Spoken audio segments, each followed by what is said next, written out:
بسم الله الرحمن الرحيم.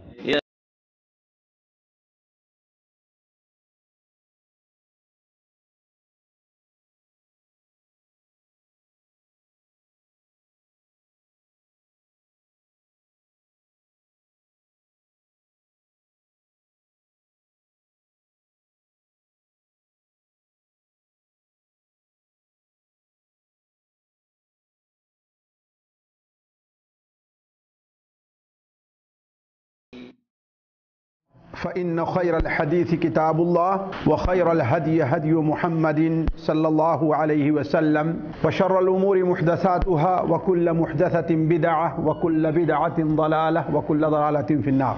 سبحانك لا علم لنا إلا ما علمتنا إنك أنت العليم الحكيم. رب اشرح لي صدري ويسر لي أمري واحلل عقدة من لساني يفقه قولي واحلل عقدة من لساني يفقه قولی. عزیز ساتھیوں، ہمارے یہاں عموماً ہند و پاک میں ایک مسئلہ بڑا کھڑا ہوتا ہے اجتہاد اور تقلید کا. اجتہاد اور تقلید کا، اور عموماً ہمارے اہل حدیثوں پر یہ الزام لگتا ہے کہ یہ لوگ تقلید نہیں کرتے، یہ ہر شخص ان میں کا مجتہد ہونے کا دعویٰ کرتا ہے، اور یہ ایک نیا فرقہ ہے، یہ اماموں کو نہیں مانتا. یہ اس قسم کی متعدد باتیں آپ لوگوں کے سامنے آتی ہیں اور ہمیشہ یہ چیز سنی جاتی ہے. جی آج سنتے بھی رہے. جی آج سنتے بھی رہیں. تو اس سلسلے میں چند باتیں آپ کے سامنے رکھنا چاہتا ہوں. پہلی چیز یہ ہے کہ اجتہاد اور تقلید یہ جو دو لفظ ہیں، اس کا مفہوم جو سلف اور متقدمین علماء کے یہاں تھا وہ دونوں طرف سے غائب ہے. جو لوگ اپنے کو مقلد کہتے ہیں وہ بھی اس لفظ کا جو حقیقی مفہوم علماء نے لیا ہے، جو لوگ تقلید کو واجب قرار دیے ہیں وہ لوگ بھی یہ مفہوم آج نہیں لیتے. اور جو مفہوم اجتہاد کا اس سے پہلے رہا ہے علماء کے نزدیک، آج ہمارے بہت سے جذباتی طلبہ اور مدرسے کے جو فارغین ہیں وہ بھی اس کو بھولے ہوئے ہیں. یہ دونوں لفظ ایک شرعی لفظ ہیں. میں اصطلاح کے طور پر کر رہا ہوں، قرآن و حدیث کے طور پر نہیں. جو شریعت کے کتابیں ہیں جیسے فقہ کی کتاب، اصول فقہ کتاب، ان میں جو چیزیں پائی جاتی ہیں علماء نے اس کے کچھ اصول اور ضابطے رکھے ہیں.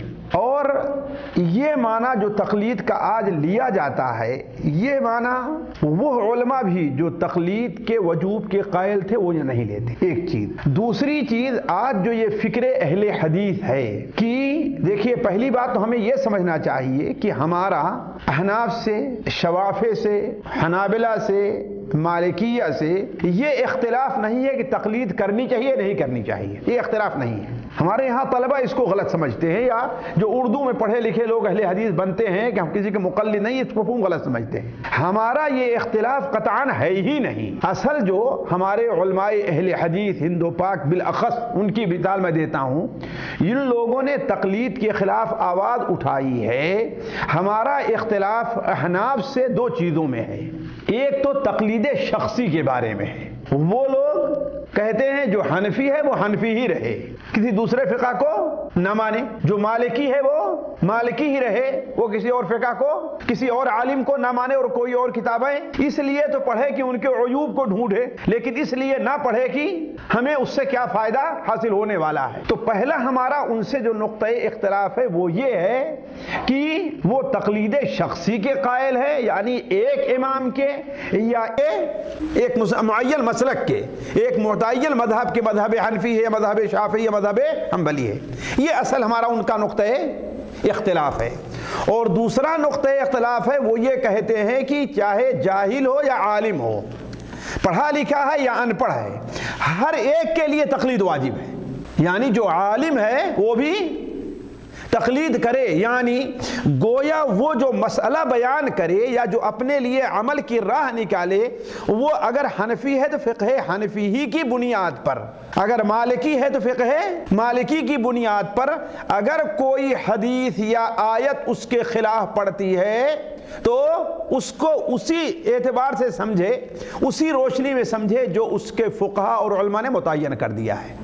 یہ دو ہمارا اصل میں نقطۂ اختلاف ہے، ورنہ مجرد تقلید اس میں علماء کا اختلاف اس ناحیے سے تو رہا ہے کہ آیا اس کو تقلید کہا جائے کہ نہ کہا جائے، یعنی یہ چیز تقلید ہوگی کہ نہیں ہوگی، لیکن اس میں اختلاف نہیں رہا ہے کہ عوام کے لیے، کم علم لوگوں کے لیے تقلید واجب ہے، ان کے اوپر کیا ہے؟ تقلید واجب ہے۔ اب اس کو تقلید کہیے یا جیسا کہ امام ابن عبد البر وغیرہ نے اسے اتباع کہا ہے، کیا کہا؟ اسے اتباع کہا ہے، یعنی آدمی جس کو یہ سمجھ رہا ہے کہ ہاں یہ اچھا صاحب علم ہے، یہ اللہ اور اس کے رسول کی بات بتاتا ہے، اس سے کسی مسئلے کو پوچھ کر کے اس کے مطابق عمل کر لے، لیکن یہ بات رہے کہ ہاں اگر اس کے خلاف کوئی دوسرا قول ہم کو مل گیا تو ہم اس کو چھوڑ کر کے اس کو آپ اتباع کر لیجئے۔ ابھی میرے پاس ایک صاحب نے علامہ البانی رحمہ اللہ کا ایک قول بھیجا ہے، ظاہر بات اس وقت کے بڑے علماء اہل حدیث میں سے کیا تھے؟ وہ ایک تھے علامہ البانی رحمہ اللہ۔ انہوں نے اس بارے میں بالکل واضح طور پر کہا، دیکھیے مثال کے طور پر، یہ چونکہ یہاں پر وہ ہمارے خیال سے وہ نہیں ہے اس لیے وہ نہیں چلے گا، نیٹ اس میں نہیں ہے، ای میل کے اندر ہے۔ وہ یہ ہے کہ علامہ البانی سے پوچھا گیا کہ عام جو طالب علم ہیں، جیسے مدرسے سے فارغ ہو کر نکلے، جامعہ کر لیا، آیا وہ اجتہاد کرنے لگے یا کہ تقلید کریں؟ تو علامہ مرحوم نے کہا کہ ان دونوں کے درمیان ایک راہ ہے، اجتہاد کے درمیان اور تقلید کے درمیان وہ کیا ہے؟ اتباع ہے۔ کہا اجتہاد کا معاملہ اتنا آسان نہیں ہے کہ ہر انسان اجتہاد کرنا شروع کر دے۔ اجتہاد کا اصل معنی ہے کہ اجتہاد کے معنی کیا ہوتا ہے؟ جی کوئی بتا سکتا ہے اجتہاد کا معنی کیا ہے؟ شرعی معنی کیا ہے؟ شرعی معنی، جی ہاں کہیے۔ یعنی کوئی ایسا مسئلہ ہے جس میں کوئی قرآن حدیث سے کوئی واضح ثبوت نہیں مل رہا، تو اس کے اوپر اگر کچھ کوئی عالم علماء بیٹھ، اجتہاد جو ہے وہ یہ ہے کہ جسے پوری کوشش کرنا کہتے ہیں، صرف بلکہ کوشش کرنا بھی نہیں، کیا ہے؟ کسی شرعی مسئلے کو، شرعی حکم کو معلوم کرنے کے لیے جس بارے میں شریعت کا، قرآن اور حدیث کا کوئی نص اس کے سامنے نہیں ہے، اس سلسلے میں شرعی حکم ماننے کے لیے پوری کوشش کی جائے جتنا اس سے ہو سکتا ہے، اور ظاہر بات یہ ہر آدمی کے بس میں نہیں ہے۔ اب مثال کے طور پر ہمارے قاری صاحب ہیں، ٹھیک ہے ماشاءاللہ انہوں نے عربی بھی پڑھی، قرآن کا مفہوم ترجمہ بھی جانتے ہیں، حدیث جانتے ہیں، لیکن یہ کسی ایسی طرف مشغول ہے ایسے کام میں کہ اس کے لیے ان کے پاس فرصت نہیں ہے کہ نہیں؟ اب یہ فرصت نہیں کہ ہاں بھائی دیکھیں قرآن کو تلاش کریں، حدیث میں ڈھونڈیں، علماء کے اقوال، اس میں اجماع تو نہیں ہے، اس لیے کہ علماء نے اجتہاد کے لیے بڑے شرائط رکھے ہیں، اجتہاد کے لیے بڑے شرائط ہیں۔ علامہ شوکانی رحمہ اللہ جو علماء اہل حدیث کے نہج پر انہوں نے کتابیں لکھی اور اصول لکھے، سب سے پہلی شرط رکھی ہے کہ وہ حدیث اور وہ آیات جو مسائل سے متعلق ہیں اس کا اسے مکمل علم ہونا چاہیے۔ اگر ذہن میں اس کے وہ چیز نہیں ہے تو کم سے کم کیا ہونا چاہیے؟ اس کے پاس استطاعت ہو کہ کتابوں سے ڈھونڈ کر کے وہ نکال لے۔ ظاہر بات ہے بھی ایک مسئلہ ہے نا، اسی لیے آپ میں جو طالب علم ہیں میں ان سے یہ کہوں گا کہ آج کل جو یہ نیٹ کا، شاملہ کا یہ مسئلہ چل چکا ہے اس کے پیچھے نہ پڑیں آپ لوگ، اس سے آپ مدد لیں وقت تنگی ہے تو، ورنہ یہ انسان کی کوشش کو کیا ہے یہ ذبح کر کے رکھ دیتے ہیں۔ انسان کی کوشش جو ہے اس کی مثال یہ ہے کہ انسان کے اندر اللہ تعالیٰ پیدل چلنے کی طاقت رکھی ہے کہ نہیں رکھی ہے، لیکن جو آدمی عادی ہو جائے سواری سے چلنے کے لیے، جی اسے 1 کلومیٹر پیدل چلنا پڑے تو اس کے سانس اوپر نیچے ہو جائیں، ہے بات صحیح کہ نہیں صحیح ہے؟ لیکن جو برابر چلنے کا عادی ہے وہ چاہے بوڑھا ہی کیوں نہیں ہو گیا ہے لیکن اسے کوئی پریشانی نہیں ہے۔ اسی طریقے سے آپ کا ذہن بھی ہے، آپ اتنے جتنا آرام دینا چاہیں گے وہ اتنا ہی سست بننا چاہے گا۔ تو یہ چیزیں آپ کے پاس مکتبہ شاملہ ہو، نیٹ ہے، یہ ہے وہ، اس سے آپ مدد لیجئے لیکن اسے بنیاد نہ بنائیے۔ اسے آپ نے اگر بنیاد بنا لیا تو آپ کی گویا جو اجتہاد کی قوت ہے وہ کیا ہے؟ بالکل مردہ ہو کر کے رہ جائے گی. اجتہاد کی قوت مردہ ہو کر کے رہ جائے. تو علی کل حال علماء کہتے ہیں پہلی چیز کیا ہے؟ قرآن مجید کی آیات، کم سے کم وہ آیات جو تقریباً 500 آیات بتائی جاتی ہیں فقہ حنفی کے مطابق کی جو احکام سے متعلق ہیں، ان کا انسان کو استحضار ہو کہ یہ آیت اس حکم ہے کہاں پر ہے، موجود ہے.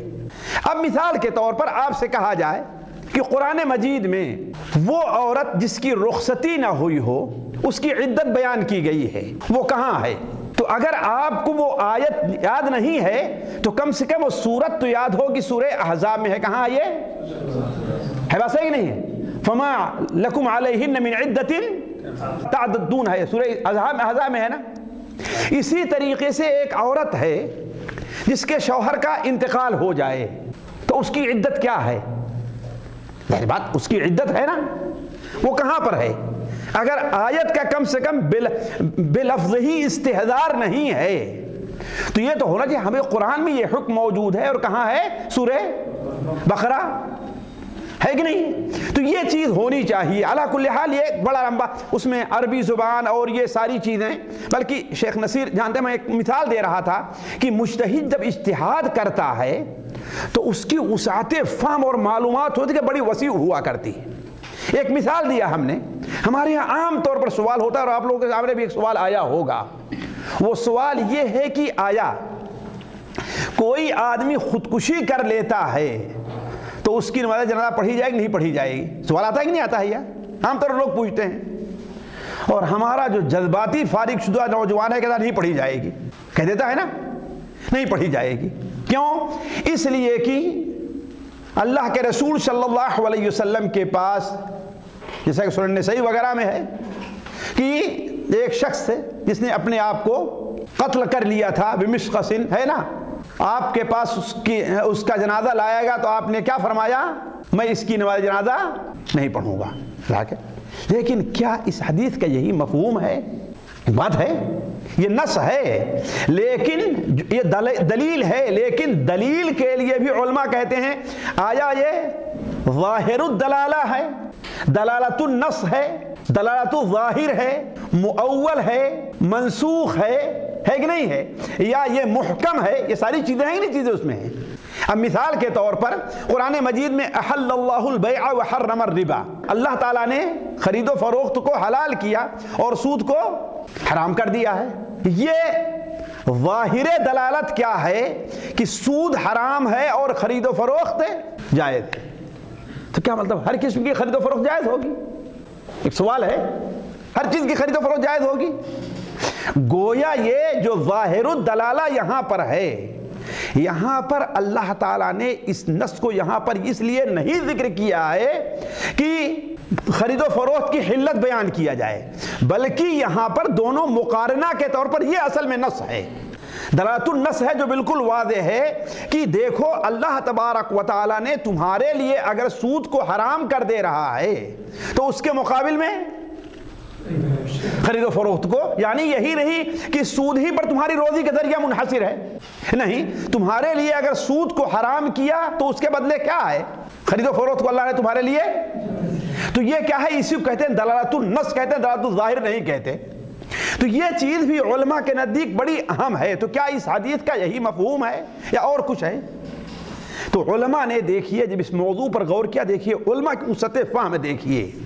اسی لیے کہتے ہیں کہ ہر شخص کو اجتہاد کا دعویٰ نہیں کرنا چاہیے. ہمارے یہاں ہر آدمی جو 4 جماعت پڑھا لکھا ہے کیا کہتا ہے کہ ہم کسی کے مقلد کہتا ہے نا، بلکہ مجتہد بن جایا کرتا ہے. چاہے ہمارے بعض بھائی یہاں جو بیٹھے ان کو تعجب بھی ہو رہا ہو کہ یہ کون سی بات کہہ رہے ہیں، اب تک تو ہم سنتے ہی نہیں آئے ہیں. لیکن سوال یہ ہے کہ کیا یہی ہے؟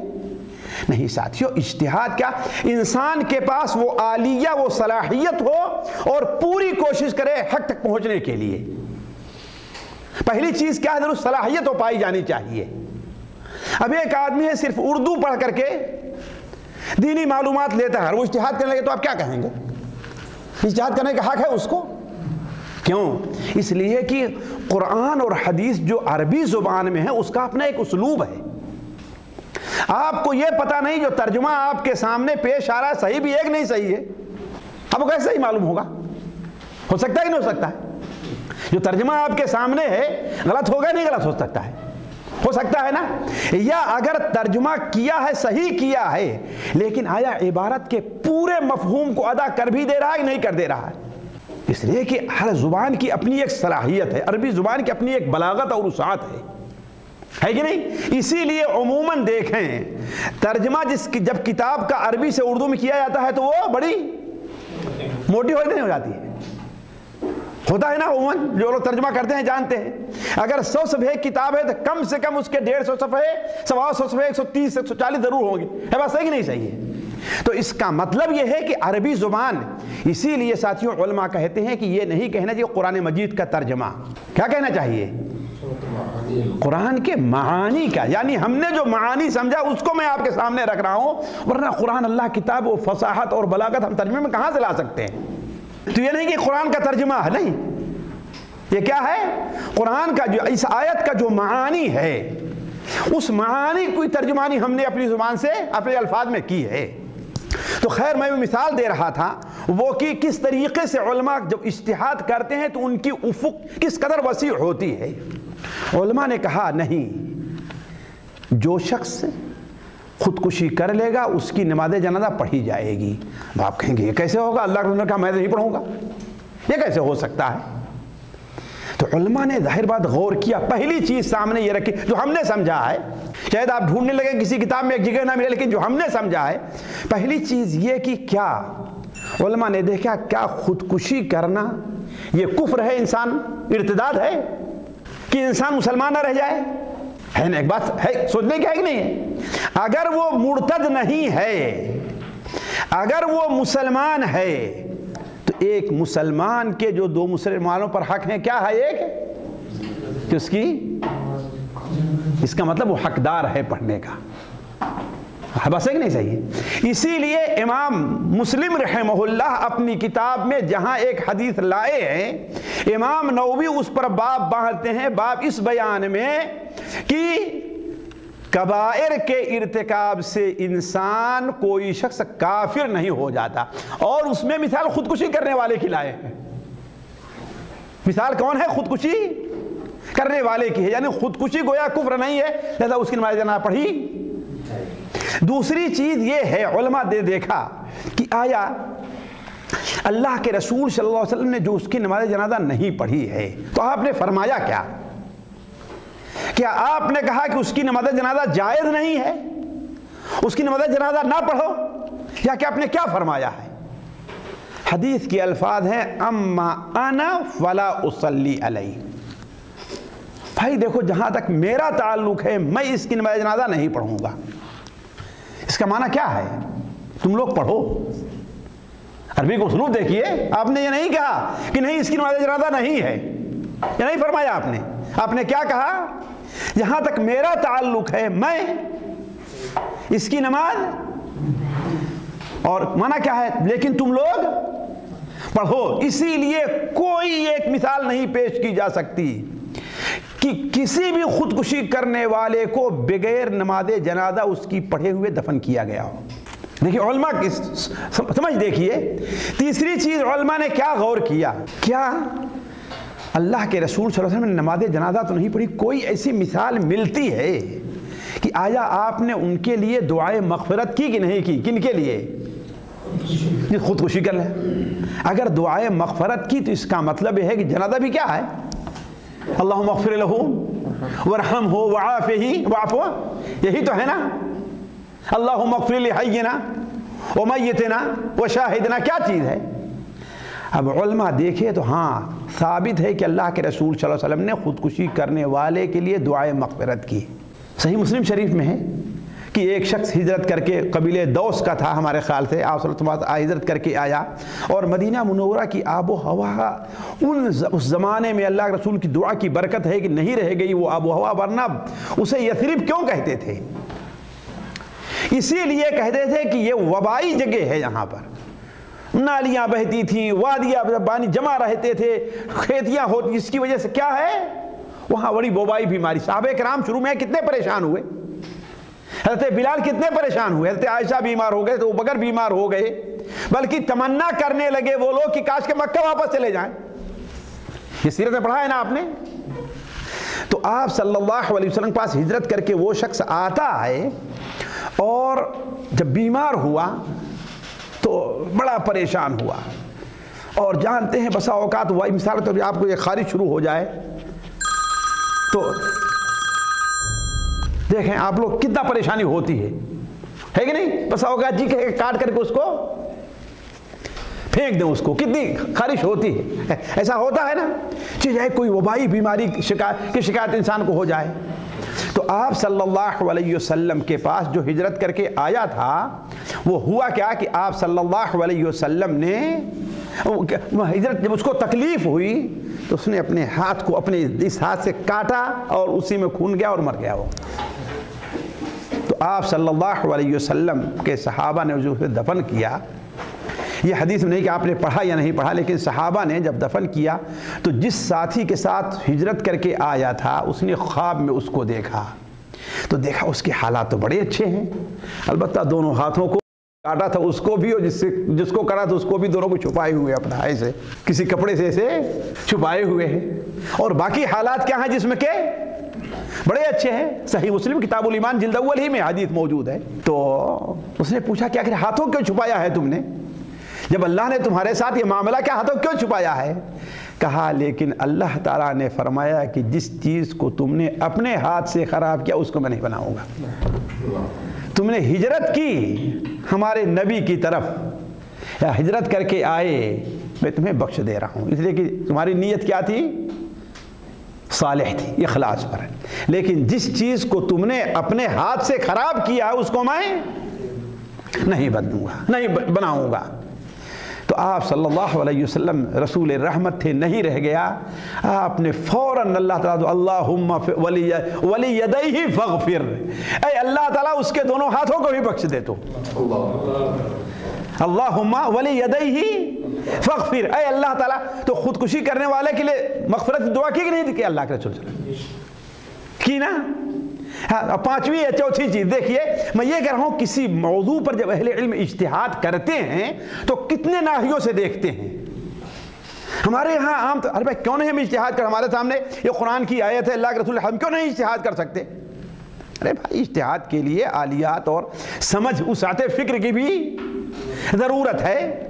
تو آخری چیز جو میں کہہ رہا ہوں، علماء نے کیا غور کرتے ہیں کہ آیا جب صحابہ نے اس پر نماز نہیں چھوڑا، اللہ کے بعد میں دعا کی، تو آخر آپ نے یہ کام پہلے کیوں نہیں کیا؟ جو خودکشی اس کے نماز کیوں نہیں پڑھی آپ نے؟ تو کہتے ہیں اصل میں وہاں پر ایک علت ہے. اسی لیے ساتھیوں یہ بھی بہت ضروری ہے ایک طالب علم کے لیے کہ عموماً جو کام عبادات سے نہیں عادات سے متعلق ہیں وہ معلول بعلہ علماء کہتے ہیں.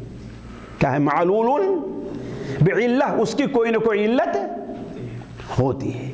اسی لیے علماء اسی علت ہی کو دیکھے تو قیاس کیا جاتا ہے نا، ہے کہ نہیں؟ آپ لوگ پڑھے لکھے جانتے ہیں قیاس کیسے کرتے ہیں. اسی علت ہی کو سامنے رکھ کر کے جہاں پر وہ علت پائی جائے گی یہ حکم بھی آئے گا، ہے نا. تو علت کیا ہے؟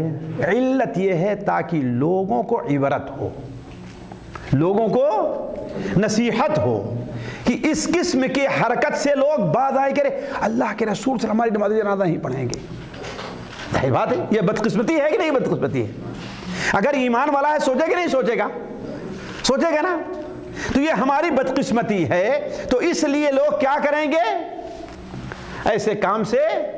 تو جہاں پر یہ چیز پائی جائے گی کہ لوگ ایسے کاموں سے کسی کو اتنا اچھا سمجھتے ہیں، ایسا اعتبار کرتے ہیں، ان کا اس کے نزدیک ایک مقام ہے کہ اگر میں یہ کروں گا تو وہ ہمارے گھر نہیں آئیں گے. مثال کے طور پر ایک آدمی سودی کاروبار کرتا ہے، کوئی ایک عالم ہیں، بزرگ ہیں جن کا ایک مقام ہے، وہ اس کے گھر نہیں جائیں گے تو کیا ہے؟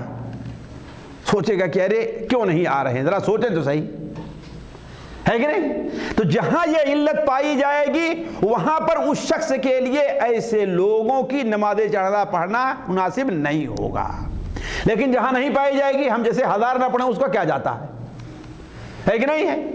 دیکھیے غلطی یہی کرتے ہیں ہمارے یہاں، بندی کلام جانتے ہیں؟ بندی کلام آپ لوگ نہیں جانتے؟ اعظم گڑھ وہاں پر ایک صاحب، میں نام تک جانتا ہوں ان کا، بلکہ ہم جن دنوں میں فیضیہ میں پڑھتا تھا ہم سے آگے تھے، پڑھتے تھے، یہاں سعودیہ میں کچھ دیر رہے اور جب واپس گئے تو بڑی سختی کرنا شروع کر دی اور کہا جو نماز نہیں پڑھتا ہے، جماعت میں نہیں آتا ہے، میں اس کے نماز جنازہ نہیں پڑھی جائے گی، یہ ہے وہ ہے۔ ایک شخص کا انتقال ہوا، کہا گیا کہ وہ نماز تو پڑھتا تھا البتہ جماعت میں کوتاہی کرتا تھا۔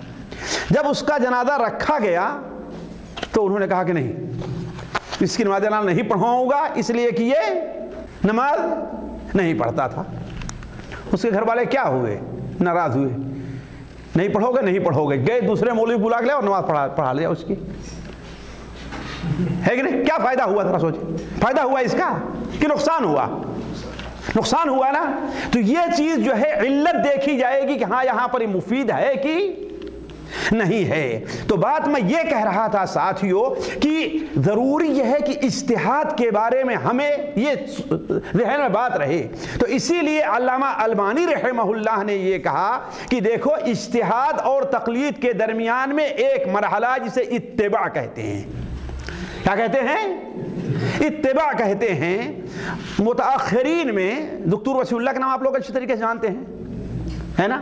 انہوں نے بھی اپنی اتباع اور تقلید پر دو ان کی کتابیں، اس میں انہوں نے لکھی کہ اس کا نام چاہے آپ تقلید رکھیے یا جو رکھیے، جو لوگ کم علم ہیں یا نادان ہیں ان کے لیے بغیر اس کے چارہ نہیں ہے۔